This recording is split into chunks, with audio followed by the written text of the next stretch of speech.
plane fares, they flew out a PA system which they married up with Jan's. They flew out all of their backline, and all of that had to be paid up front. So because it had rained at the festival and numbers were down, no one got paid because all the money had gone to pay Deep Purple up front.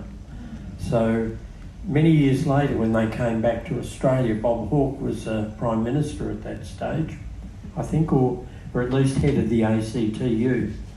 And as persons liable to cause distress, they were not to be allowed into the country until every band had got the Musos Union base rate for their Sunbury performances.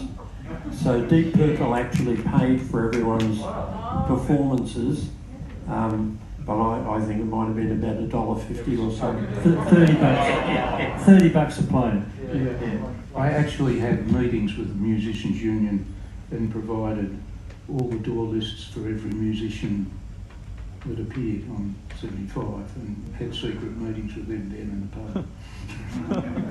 Of course, I went up to the, I was there as by 75 I'd spent every leave, and I was working full time, and I'd got married, had a kid who's here tonight. He was at Sunbury 74 as a fetus. And I decided that I wasn't going to do 75, so I said, well, you can get Jan's or someone to do the lighting. But I went down to the stage on the Saturday night and saw Deep Purple play, and I came away with the impression that all of our bands were the equal of Deep Purple. The music might have been different, but certainly the quality of the Australian musicianship was up there. Sunbury coincided with the Whitlam years. We had Australian voices on film, television.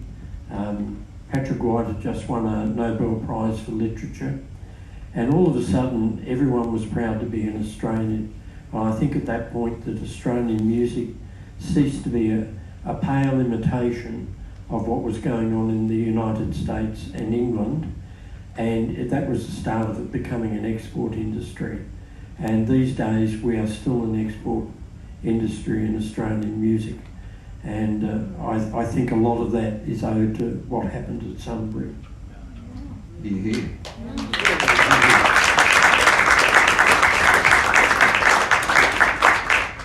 So I don't think any of us thought we were making history at the time. No, I don't think it was an exercise in making history. It was an exercise in showing Australia how good we could do it. And as you said, I think a lot of bands really stood up and were quite proud of what they did, and I think the whole concept of things was quite proud of what happened.